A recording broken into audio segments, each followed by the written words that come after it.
Instruction of the Queen of Heaven, Most Blessed Mary. Take notice then, my daughter, that the example of these events of my life should serve thee for thy instruction and direction. Treasure up this example lovingly in thy bosom, and allow it to dilate thy heart, so as to receive with joy the persecutions and calumnies of creatures, whenever thou art made partaker of such happiness.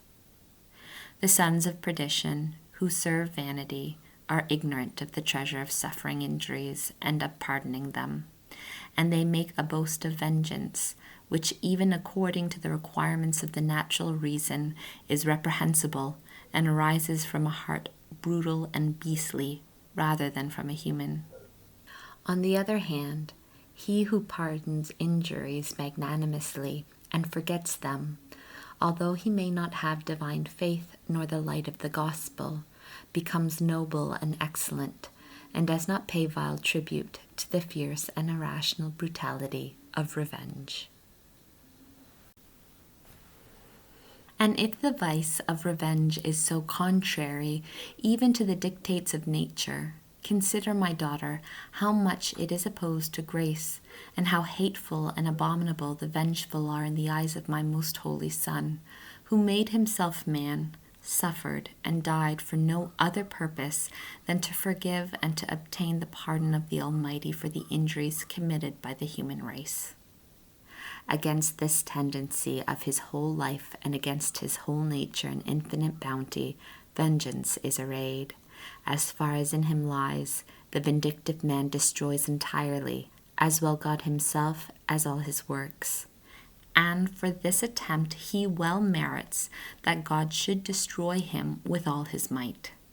Between the person who pardons and suffers injuries and the vindictive, there is the same difference as between the one and only heir and the deadly enemy. This one provokes all the wrath of God, and the other merits and obtains all blessings, because in this virtue he exhibits a most perfect image of the Celestial Father.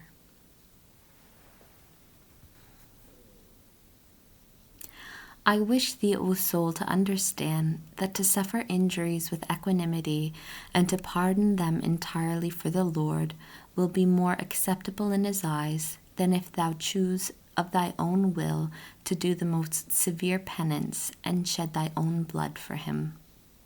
Humble thyself before those who persecute thee, love them and pray for them from thy true heart. Thereby shalt thou turn toward thee in love the heart of thy God, and rise to the perfection of holiness, and thou shalt overcome hell in all things. That great dragon who persecuted all men was confounded many times by my humility and meekness, and his fury could not tolerate the sight of these virtues. From them he fled more swiftly than the sun's rays. I gained great victories for my soul and won glorious triumphs for the exaltation of the divinity. When any creature rose up against me, I conceived no anger toward it, for I knew in reality it was an instrument of the Most High, directed by his providence for my special good.